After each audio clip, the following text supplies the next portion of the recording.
Los hombres quieren ser felices. Todos los hombres, todos los que están aquí hoy, quieren ser felices.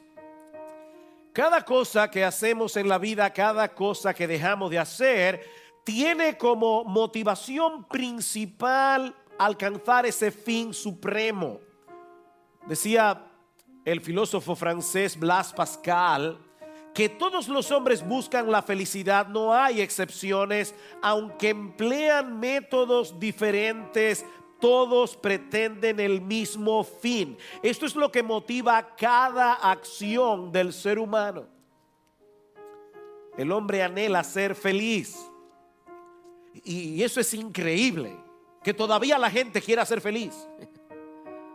A pesar de todas las tragedias que ha experimentado la raza humana a través de toda su historia, a pesar de todas las desgracias que nosotros vemos a nuestro alrededor y en nuestra propia vida muchas veces, el anhelo de ser felices es lo que mantiene al hombre en movimiento. Es el combustible del ser humano. Ahora, ¿en qué consiste realmente la felicidad y cómo podemos alcanzar la felicidad? Déjame ponértelo más personal. Mi amigo, ¿cómo tú puedes estar seguro de que al final de tus días no vas a mirar hacia atrás profundamente decepcionado al ver que desperdiciaste y desgraciaste la única vida que tú tenías? ¿Cómo tú puedes estar seguro? El problema es que nadie puede estar seguro de eso basado en su propia experiencia o en su propio razonamiento, porque nuestra razón y nuestras experiencias son muy limitadas. Nosotros llegamos apenas ayer a la vida y hay muchas cosas que no sabemos. ¿Cómo podemos estar seguros de que vamos por un buen camino si desconocemos el futuro? ¿Cómo tú sabes que decisiones que tomaste ayer y que vas a tomar en el día de hoy, en 15, en 20 o en 30 años no te van a hacer llorar lágrimas amargas? No tenemos la más mínima idea de lo que va a suceder con nosotros en el próximo segundo, mucho menos en los próximos 10 años. Hay un solo ser en todo el universo que puede darnos una respuesta autorizada a estas preguntas. Y es aquel que contempla la vida como un todo, desde su origen hasta el final. Aquel que conoce plenamente el propósito y el significado de nuestra existencia, porque Él fue que nos creó. Y Él responde estas preguntas en los primeros 2 salmos del Salterio, que pretendemos, si el Señor nos permite, estudiar este domingo el Salmo 1 y el domingo que viene el Salmo 2, porque ambos salmos están íntimamente relacionados. Ahora, mis hermanos, es importante aclarar que los salmos no se escribieron en el orden en que están en nuestras Biblias. El salmo más antiguo es el 90, escrito por Moisés durante el Éxodo. Y el salmo más cerca de nosotros es el 126, escrito 1000 años después del Salmo 1, cuando los judíos regresaron de la cautividad de Babilonia. Sin embargo, el Espíritu Santo guió a los que compilaron en orden los libros de la Biblia y específicamente los salmos para colocar el Salmo 1 en el primer lugar y el Salmo 2 en el segundo lugar. No es que son el primero y el segundo que fueron escritos, es que el Espíritu de Dios quería que estos 2 salmos abrieran el Salterio, abrieran este libro de alabanza. Hay un comentarista que dice que estos 2 salmos son los pilares gemelos que conforman la entrada de este templo literario del Salterio, invitando a los hombres a venir y adorar al Señor. El Salmo 1 exalta la ley de Dios. El Salmo 2 exalta al Mesías. El primero comienza con una bienaventuranza para aquellos que honran la palabra de Dios y la obedecen. Cuán bienaventurado es el hombre que no anda en el consejo de los impíos, sino que en la ley del Señor está su delicia. El Salmo 2 concluye con una bienaventuranza para aquellos que honran al Mesías y se someten a él. Cuán bienaventurados son todos los que en él se refugian. ¿Ven? Es como dos paréntesis, y todo lo que está en el medio tiene que ver con la palabra y el Mesías. La palabra y el Mesías. Cualquiera hubiera esperado que el libro de los Salmos comenzara con un majestuoso himno de adoración. Pero lo que encontramos en cambio es un llamado a una relación correcta con Dios, teniendo como fundamento el someternos a su palabra y al Mesías. ¿Saben por qué? Porque el libro de los Salmos, un libro de alabanza, comienza así. Porque ningún tipo de adoración, ningún tipo de súplica, ningún tipo de alabanza, ningún tipo de acción de gracias será aceptable delante de Dios teniendo otro fundamento que no sea Cristo y su palabra. Nada será aceptable en la presencia del Señor. Así que no había mejor manera de introducir este libro que mostrando la realidad de que en este mundo existen dos grupos de personas. Y de paso, en esta congregación solo hay dos tipos de personas. No hay tres, no hay cuatro, no hay 2.5. Solo dos. Los que viven bajo la palabra de Dios, confiando en el Cristo de Dios, y los que viven confiando en sí mismos, en su propia sabiduría, en sus propias opiniones, en su propio razonamiento. No hay otro tipo de personas, solo dos. Uno es agradable a Dios y acarrea bendición, mientras que el otro es abominable delante de sus ojos y termina en destrucción y en condenación. Podemos dividir este salmo en 3 estrofas. En los versículos 1 al 3 el salmista nos presenta el camino del justo. En el versículo 4 presenta el camino de los impíos. Y en los versículos 4 y 5 tenemos el destino final al que conducen ambos caminos. Es de eso que se trata este salmo: el camino de los justos, el camino de los impíos, y a dónde llegan estos dos caminos.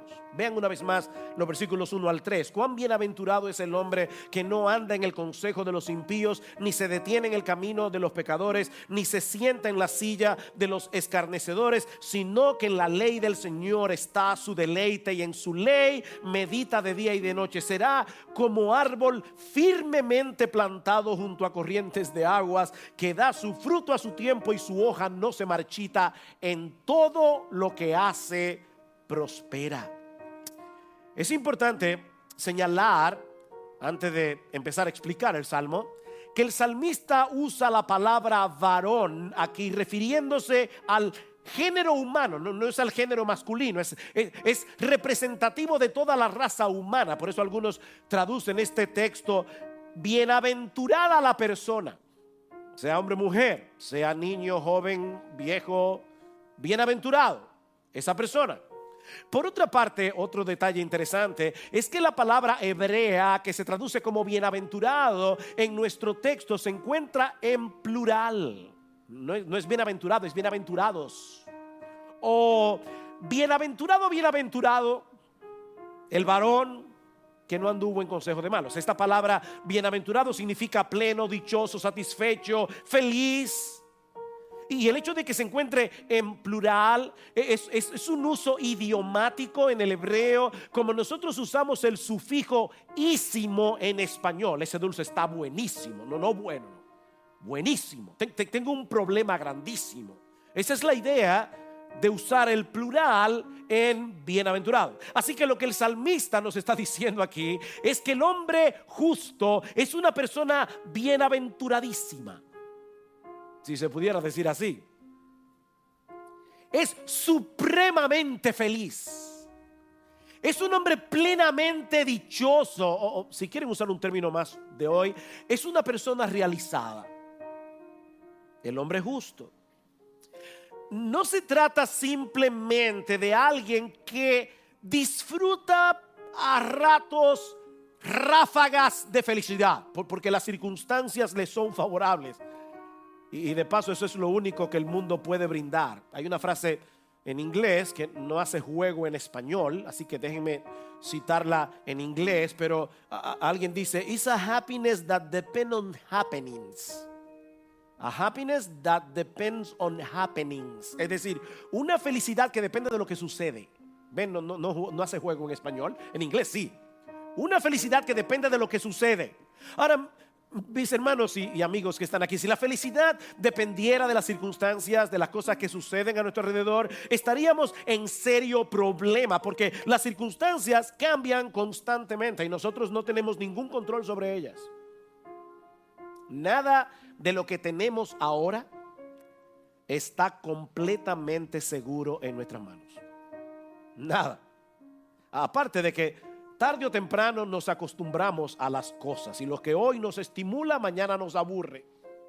Dice en Eclesiastés capítulo 1 versículo 8: todas las cosas son fatigosas, más de lo que el hombre puede expresar. Nunca se sacia el ojo de ver, ni el oído de oír. En otras palabras, el placer de hoy no te sirve para el hastío y el aburrimiento de mañana. Eso es lo que está diciendo Salomón. Pero la felicidad que el salmista describe en este salmo no depende de las circunstancias, depende de una relación. Importante esto. La felicidad, la dicha, la bienaventuranza, la satisfacción plena que el salmista está describiendo aquí depende de una relación. Es obvio que el hombre que se describe como bienaventurado en el Salmo 1 es aquel que tiene una relación con Dios a través de su Hijo Jesucristo. Salmo 2, ¿ven la conexión? Es el hombre que tiene una relación con el Dios del cielo a través de Jesús. Yo no sé cuántas veces he oído decir: mira, no es fácil ser cristiano. ¿Han oído eso? No es fácil ser cristiano. Y a veces lamentablemente he oído a cristianos decir que no es fácil ser cristiano. Como si el cristianismo fuera un yugo muy difícil de sobrellevar. Cuando la realidad es que lo que no resulta nada fácil es vivir sin Cristo. Es vivir sin esperanza y sin Dios en el mundo, como describe Pablo en Efesios capítulo 2 versículo 11 a los incrédulos. Si el cristiano no es inmune al dolor, el cristiano no es inmune a la tristeza, porque todavía estamos en un mundo caído, el pecado mora en nosotros. Pero mis hermanos, esa idea de que tenemos que soportar con entereza una vida insípida, aburrida y desgraciada de este lado del cielo hasta que lleguemos a la gloria y entonces podamos disfrutar del gozo, esa idea es diabólica. Eso es una caricatura del cristianismo.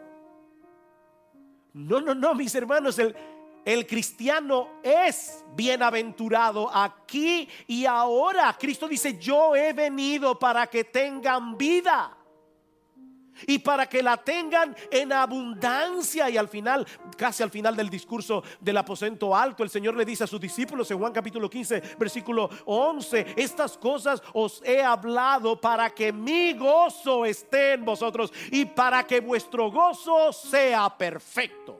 ¿Oyeron eso? No existe un mayor gozo ni una mayor bendición que conocer a Dios en Cristo. Miren, mis hermanos, y sobre todo los amigos que están aquí, si yo tuviera 1000 vidas,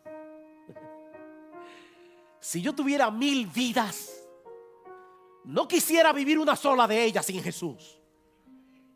Dice el salmista en el Salmo 36: cuán preciosa, oh Dios, es tu misericordia.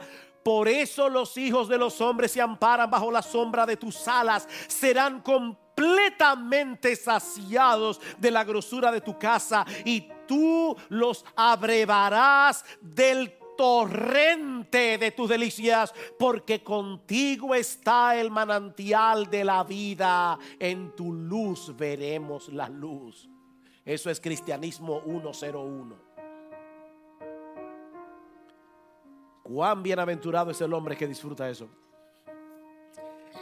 Pero ahora el salmista, luego de decir que el justo es un hombre bienaventurado, muy bienaventurado, plenamente satisfecho, ahora él pasa a describir la vida de este hombre en términos negativos. Versículo 1. Cuán bienaventurado es el hombre, y hay 3 no aquí, que no anda en el consejo de los impíos, no se detiene en el camino de los pecadores, no se sienta en la silla de los escarnecedores. Y por favor no pensemos que la frase el consejo de los impíos se refiere únicamente a un estilo de vida abiertamente depravado, abiertamente inmoral, porque el asunto es mucho más sutil.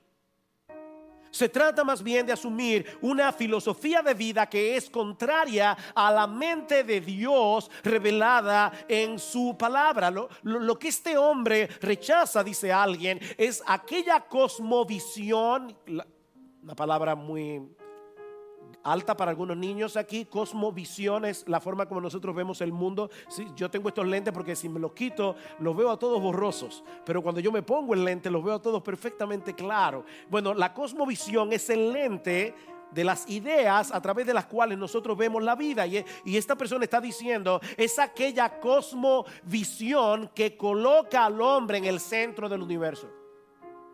Esa cosmovisión que lo seduce a vivir según sus propios estándares de moralidad, a perseguir el placer como él entiende el placer. Bueno, este hombre bienaventurado sabe que debe defenderse de esa cosmovisión. Él debe defenderse en la esfera de sus pensamientos, porque la mente es el cuarto de control que guía a las personas en su totalidad. Por eso alguien dijo muy sabiamente: tú no eres lo que piensas que eres, pero eres lo que piensas. Tú no eres lo que tú piensas que eres, pero eres lo que piensas. Aquello en lo que llena tu mente, aquello en lo que tú sueñas cuando estás despierto, eso es lo que tú eres, no lo que tú dices con la boca. El hombre bienaventurado está consciente de que él no debe andar por el camino que transita la mayoría, porque él sabe que se va a enredar cada vez más y más en una maraña de pensamientos equivocados y de hábitos pecaminosos. Por eso hay una secuencia descendente aquí. Comienza escuchando el consejo de los impíos, luego se detiene en el camino de los pecadores para andar con ellos, y finalmente termina sentado en la silla de los escarnecedores, los que se burlan de la fe. Lo que en principio es un pecado ocasional, poco a poco se va convirtiendo en un hábito de vida. Y cuando se llega a ese punto, ya no te conformas con darles las espaldas a Dios, sino que comienzas a burlarte con profundo desprecio y cinismo de aquellos que siguen el camino de la sabiduría. Por eso Pablo dice en 2 Timoteo capítulo 3 versículo 13 que los hombres malos irán de mal en peor, engañando y siendo engañados. El hombre bienaventurado es aquel que evita conscientemente transitar por esa senda. ¿Saben por qué? Y esto es importante. No solo porque él ama a Dios, no solo porque él quiere agradar a Dios, sino también porque él quiere defender su gozo. ¿Vieron el punto? Él quiere defender su bienaventuranza. Él es bienaventurado y no quiere dejar de serlo. El creyente protege su gozo. Él sabe que las malas conversaciones corrompen las buenas costumbres, como dice Pablo en 1 Corintios capítulo 15 versículo 33. Este hombre se cuida de lo que ve, se cuida de lo que oye, se cuida de donde va. Él no abusa de su libertad cristiana, porque él toma en serio las advertencias de Juan en su primera carta: no améis al mundo ni las cosas que están en el mundo. ¿Y sabes lo que significa esa frase en el original griego? No améis al mundo significa no améis al mundo. Clarísimo. No améis al mundo. Por supuesto, hermanos, este mundo físico tiene muchas cosas que son legítimamente disfrutables, y en ese sentido debemos amar el mundo que Dios creó para que sus hijos disfruten de él. Primera de Timoteo, capítulo 6, versículo 17. A los ricos de este siglo manda que no sean altivos, que no pongan su confianza en las riquezas, las cuales son inciertas, sino en el Dios vivo que nos da todas las cosas en abundancia para que las disfrutemos. Este mundo no es un museo que las cosas buenas dicen no tocar. No.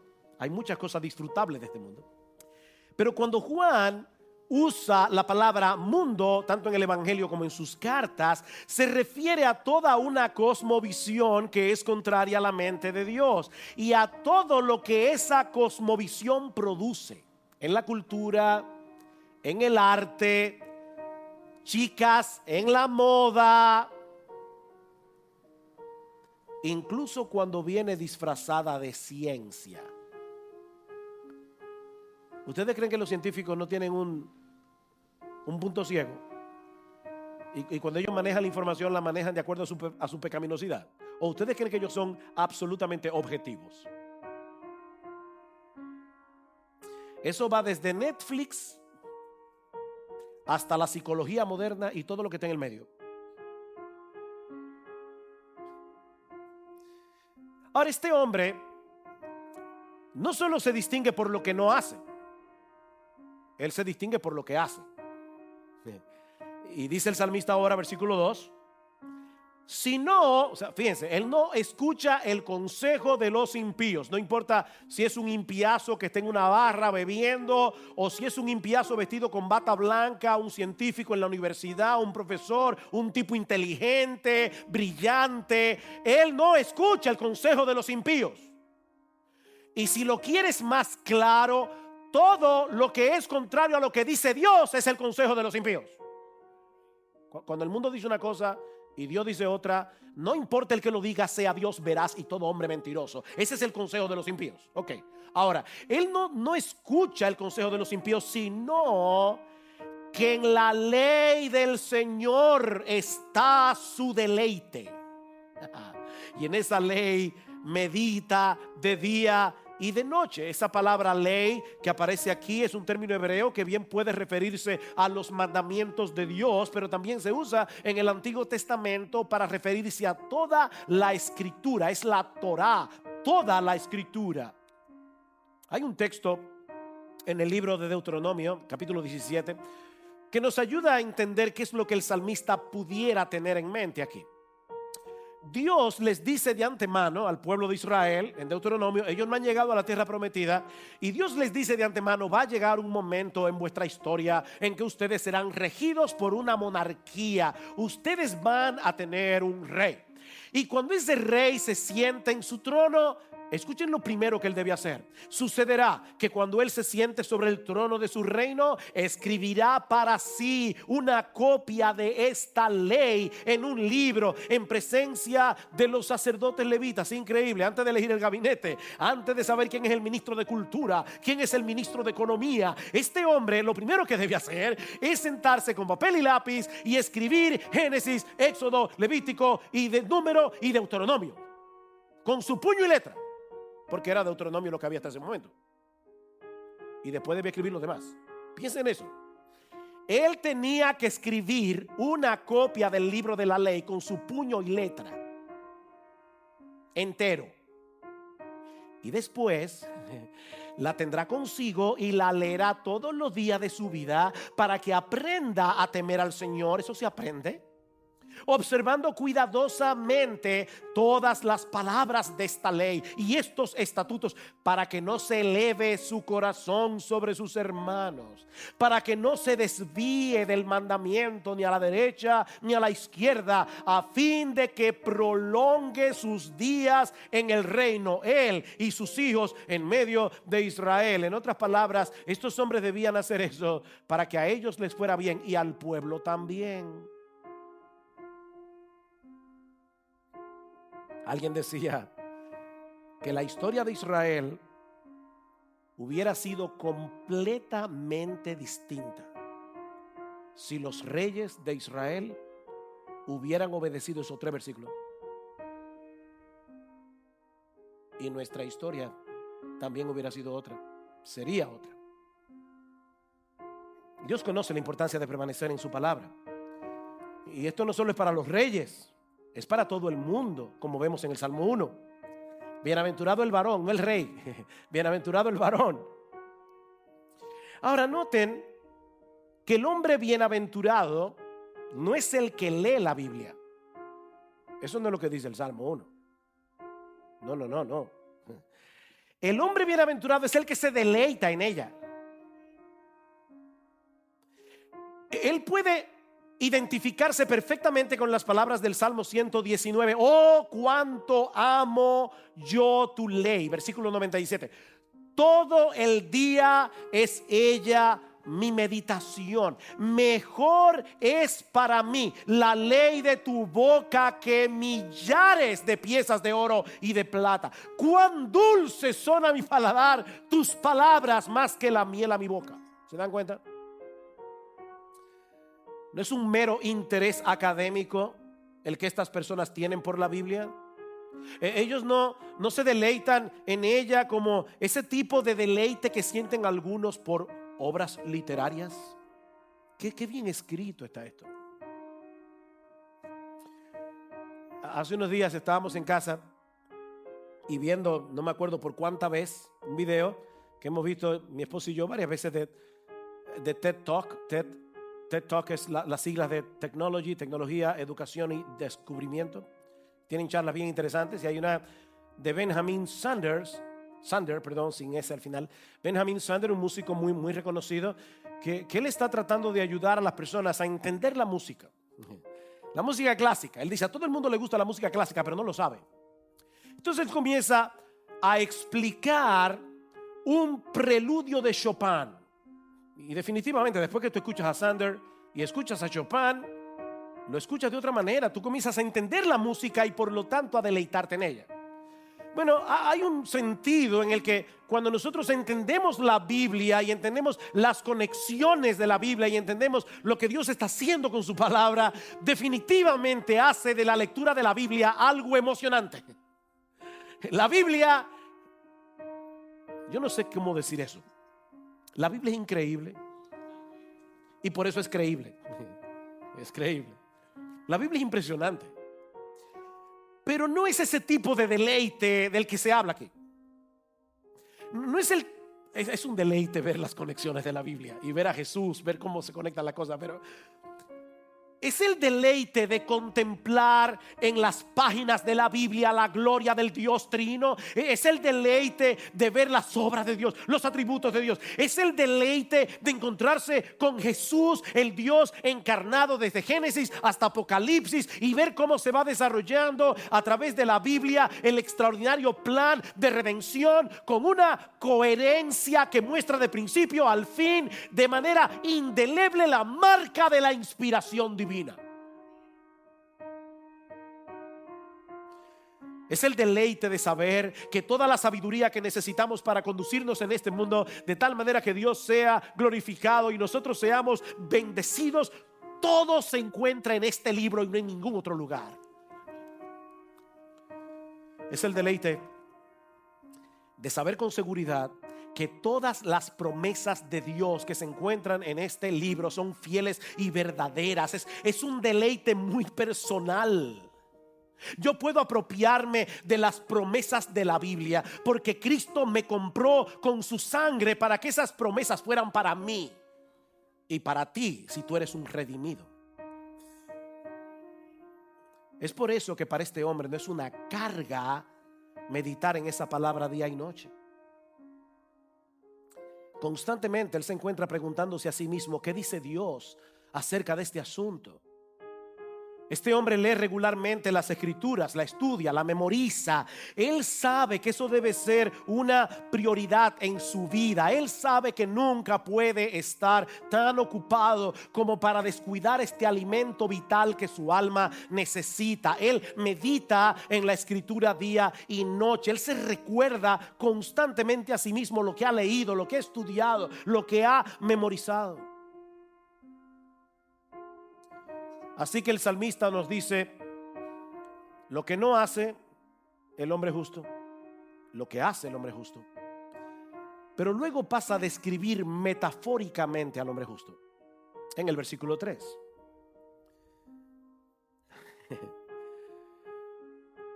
Cuando yo estaba preparando este sermón decía, bueno, vamos a ver cómo el Señor me ayuda. No se preocupe, ustedes se van a ir a tiempo, pero cómo el Señor me ayuda a destapar todo esto en 50 minutos más o menos. Porque de verdad este salmo es rico en contenido. Oigan la metáfora. Será como árbol firmemente plantado junto a corrientes de aguas, que da su fruto a su tiempo y su hoja no se marchita. En todo lo que hace prospera. Noten el verbo será. Será.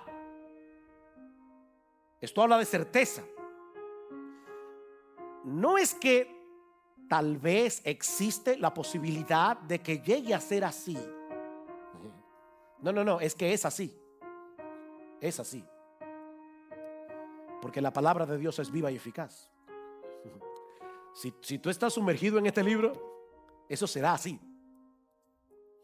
Por otra parte, noten en la metáfora que es un árbol plantado. Oh, interesante. Este árbol no creció ahí. Este árbol no nació ahí, en ese terreno. No, él fue plantado allí.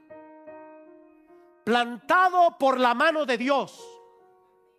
Porque ninguno de nosotros nació siendo justo, ninguno de nosotros nació siendo sabio. La Biblia dice en Proverbios capítulo 22, versículo 15, que la necedad viene entretejida en el corazón del muchacho. Pero el Dios soberano que nos amó y nos escogió y nos predestinó desde antes de la fundación del mundo, nos desenraizó del terreno seco y árido de nuestra propia necedad y nos volvió a sembrar en el terreno de su gracia.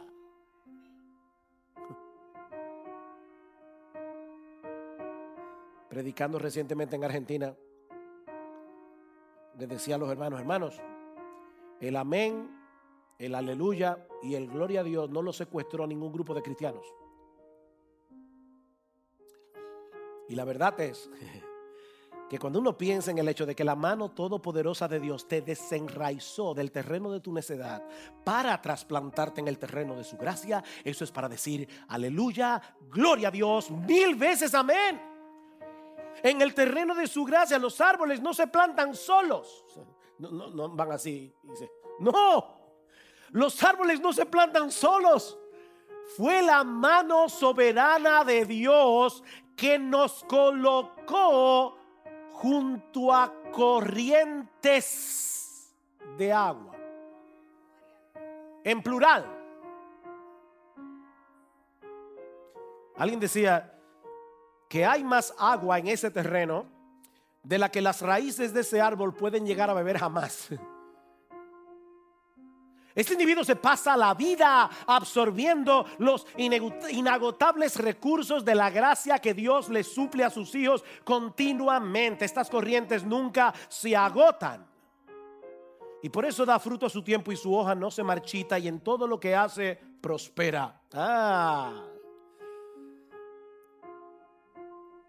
El evangelio de la prosperidad, que no es ningún evangelio.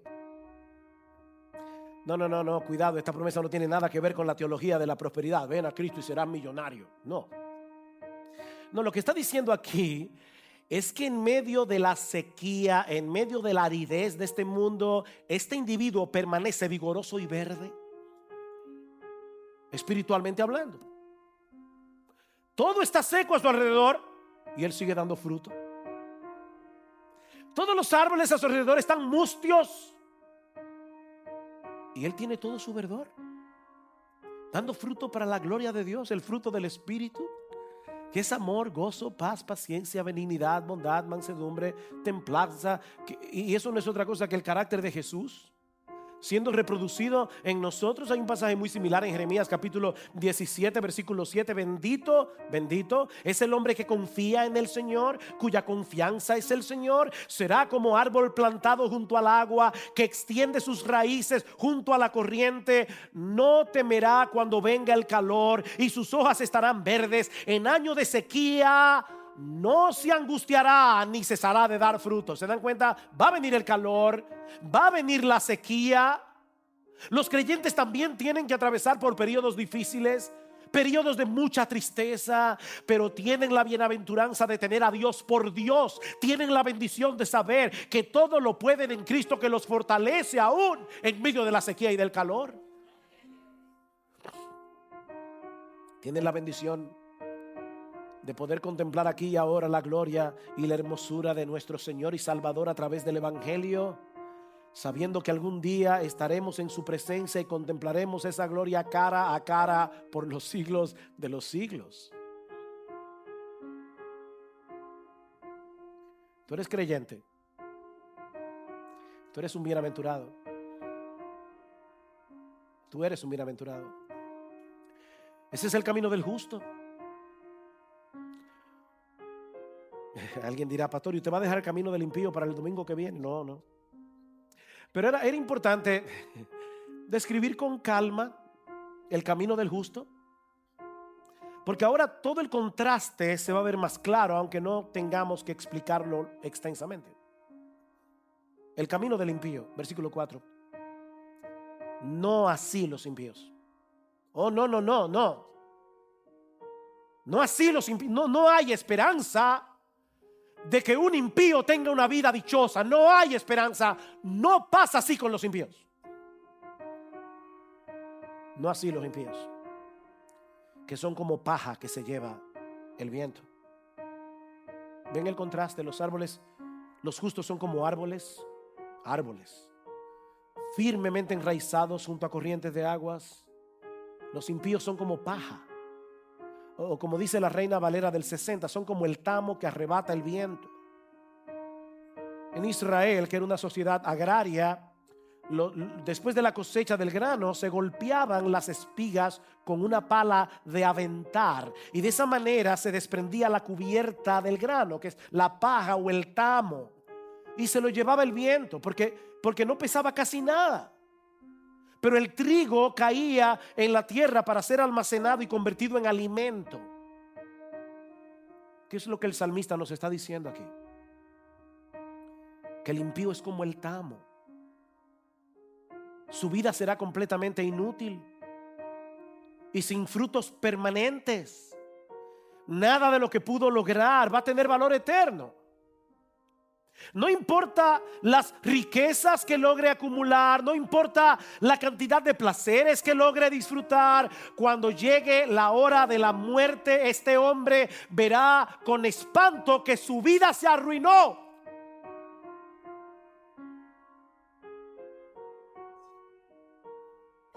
Desgració la única vida que tenía. La arruinó. La desperdició. Lo que el salmista está describiendo aquí es una vida sin peso. Es una vida sin sentido, que se dirige inevitablemente a una condenación final y definitiva en las llamas del infierno. Una vida arruinada, una vida desperdiciada. Y eso nos lleva al último encabezado, el destino final de ambos caminos. Por tanto, no se sostendrán los impíos en el juicio. No se sostendrán. Ven el por tanto, hay una conexión con lo que viene diciendo. En otras palabras, los impíos no podrán sostener su caso en el tribunal de Dios. No podrán. Seguramente van a dar mil excusas para tratar de explicar por qué vivieron como vivieron, por qué rechazaron el mensaje del evangelio, por qué no vinieron a Cristo en arrepentimiento y fe. Ellos darán explicaciones. Los cristianos que yo conocí eran unos hipócritas.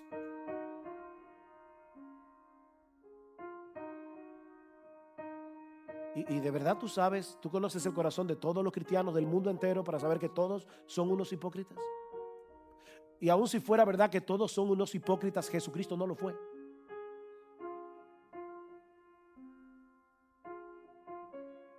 Es que mis padres me obligaban a ir a la iglesia, porque ellos no querían que te perdieras, porque Porque ellos no querían ver a ninguno de sus hijos en las llamas del infierno. No, ninguna excusa se va a sostener en ese tribunal. Los pecadores serán separados por siempre de la congregación de los justos, como la paja es separada del trigo para ser quemada. Ese fue el mensaje de Juan el Bautista al anunciar la llegada del Mesías. Su aventador está en su mano y limpiará su era y recogerá su trigo en el granero y quemará la paja en un fuego que nunca se apagará.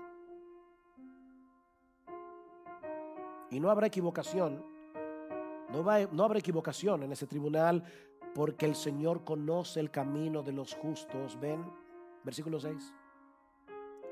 El Señor conoce el camino de los justos, mas el camino de los impíos perecerá otra vez.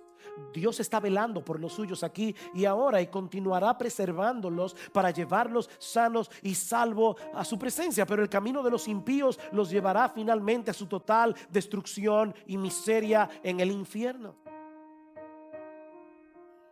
Y ahora yo te pregunto, mi amigo, ¿en cuál de esos dos grupos estás tú? ¿Cuál es el camino que tú estás transitando? ¿Cuál de estas dos filosofías de vida te describen a ti? Porque no se puede cosechar los resultados y el destino de una siguiendo el estilo de vida de la otra. No se puede. ¿Eres tú uno de esos justos que no andan en el consejo de los impíos, sino que se deleita en la ley del Señor de día y de noche? Es la palabra de Dios placentera para ti. Es ella el norte que guía tu existencia. De manera que cuando te apartas de la ruta, porque te vas a apartar, todavía el pecado mora en nosotros, pero cuando te apartas de esa ruta y te das cuenta de que andas extraviado, regresas al Señor arrepentido, avergonzado, en arrepentimiento y fe. Porque si es así, tú eres una persona bienaventurada. Si eso te describe a ti, tú eres una persona bienaventurada. Yo no conozco las circunstancias por las que tú estás pasando en estos momentos en tu vida, pero si tú has creído en Cristo, mi hermano, nunca pienses que tú eres digno de lástima, porque no es así. Tú no eres digno de lástima. Tú eres un bendito de Dios. Tú eres un bendito y serás bendito por los siglos de los siglos. Efesios capítulo 1 versículo 3. Bendito el Dios y Padre de nuestro Señor Jesucristo, que nos bendijo con toda bendición, no que nos bendecirá, que nos bendijo con toda bendición espiritual en los lugares celestiales en Cristo, según nos escogió en Él desde antes de la fundación del mundo, para que fuésemos santos y sin mancha delante de Él en amor, habiéndonos predestinado para ser adoptados hijos suyos. Tú eres hijo de Dios. Ahora, si ese no es tu caso, si Cristo no es tu Salvador, si nunca llegaste al punto de decir: yo soy un pecador miserable que merezco el infierno, yo necesito a Cristo como mi Salvador, si nunca has llegado a ese punto, tú estás en graves problemas, mi amigo. Tú serás un desdichado que por momentos disfrutará instantes de felicidad para irte después de la muerte a un lugar de miserias sin fin. Pero mi amigo, eso no tiene que ser así. Hay esperanza para ti. Hay esperanza para ti en el Evangelio, para que llegues a ser verdaderamente dichoso, pleno, satisfecho. Ahora, yo debo aclararte, y ya estoy terminando, pero debo aclararte. Alguien decía que hay 3 mentiras que son muy comunes: la del abogado que te dice que te va a costar poco, la del dentista que te dice que no te va a doler, y la del predicador que dice que está acabando. Nada contra los dentistas, nada contra los abogados, hay manos aquí. Estamos hablando de otros abogados. Pero sí estoy terminando. Solo déjame aclararte que el mensaje del Evangelio no es que tú debes hacer tu mejor esfuerzo para comenzar a vivir la vida del justo que se describe en el Salmo 1. No. Oh, no. El Evangelio es otra cosa muy diferente. Déjame explicarte esto con una historia de la vida real que me impactó cuando la leí. Hace muchos años atrás, un hombre llamado Joseph Flax visitó Palestina y por la gracia del Señor él tuvo la oportunidad de predicarle la palabra a un grupo de árabes y de judíos. Y el texto que él escogió fue el Salmo 1. Él leyó el Salmo y luego preguntó: ¿quién es el hombre bienaventurado del que habla el salmista? Porque este hombre nunca anduvo en el consejo del malo, ni estuvo en camino de pecadores, ni se sentó en silla de escarnecedores. Este hombre fue absolutamente sin pecado. Nadie dijo nada. Así que Flax preguntó: ¿era nuestro padre Abraham? Un anciano respondió: no, no puede ser Abraham. Él negó a su esposa y mintió acerca de ella. ¿Y qué de Moisés, el legislador? No, no puede ser Moisés, dijo otro, porque él mató a un hombre y perdió su temperamento en las aguas de Meriba. Dice Flax: ¿será David? Obviamente no. Después de un largo silencio, un anciano judío se levantó y dijo: esto fue un caso de la vida real. Mis hermanos, yo tengo aquí un pequeño libro, se llama el Nuevo Testamento. He estado leyéndolo y si pudiera creerle a este libro, si pudiera estar seguro de que es verdad, yo diría que el hombre del primer salmo fue Jesús de Nazaret. He ahí la respuesta del dilema. Ninguno de nosotros representa al 100% al hombre que se describe en el Salmo 1. ¿O no es así? La buena noticia del Evangelio es que la segunda persona de la Trinidad se hizo hombre, vivió una vida perfecta y sin pecado, y luego murió en una cruz siendo inocente, satisfaciendo por completo la justicia de Dios en lugar de aquellos pecadores culpables a los que Él vino a salvar. La esencia del Evangelio no es que nosotros debemos hacer el esfuerzo de vivir perfectamente la vida que se describe en el Salmo 1 para poder ser salvos. Porque si fuera así, el Evangelio no sería una buena noticia, sería muy mala noticia. Alguien ha dicho: el discipulado cristiano solo se pasa con 100, no con 88, no con 95, ni siquiera con 99.9. Para pasar este examen tienes que sacar 100. Pero ¿sabes qué? Es el maestro y no el alumno el que toma el examen final. El maestro, no el alumno. Jesucristo ya pasó el examen por nosotros y lo hizo perfectamente bien. Y ahora nos ofrece poner esa perfección en nuestra cuenta por medio de la fe. Ese es el mensaje del Evangelio, que Cristo ya vivió la vida de obediencia perfecta que nosotros jamás habríamos podido vivir, y luego murió la muerte que tú y yo merecíamos morir. Y sobre la base de esa obra redentora, ahora ofrece el perdón de todos nuestros pecados y el don de la vida eterna únicamente por medio de la fe en Él. Pero espérate, que eso no es todo. Él también promete transformar a los suyos. Él también promete enviar su espíritu a morar en aquellos que son suyos. Y entonces el Espíritu, oh gloria a Dios, el Espíritu viene a ser en nosotros una fuente inagotable como la que se describe en el Salmo 1. En el último y gran día de la fiesta, Jesús se puso en pie y alzó la voz diciendo: si alguno tiene sed, venga a mí y beba. El que cree en mí, como dice la Escritura, de su interior correrán ríos de agua viva. Esto dijo del Espíritu que habrían de recibir los que creyesen en Él. Aleluya. Todos los creyentes podemos disfrutar de la bienaventuranza del Salmo 1 porque estamos en Cristo, pero también porque tenemos a su Espíritu en nosotros, el cual nos capacita para vivir la vida del justo que se describe en este Salmo, apartándonos del consejo de los impíos, deleitándonos en la ley de Dios y regresando en arrepentimiento y fe cuando momentáneamente somos seducidos por el mal y por el pecado. Y eso es precisamente lo que te estamos ofreciendo hoy en el Evangelio. Si tú estás aquí sin Cristo, mi amigo, no sigas desperdiciando tu vida. No sigas transitando por un camino que inevitablemente te llevará a la destrucción. El contraste que se presenta en este salmo es para persuadirte. Dios está persuadiéndote a que no continúes en la terquedad de tu corazón y vengas a Cristo en arrepentimiento y fe, porque todavía estás a tiempo.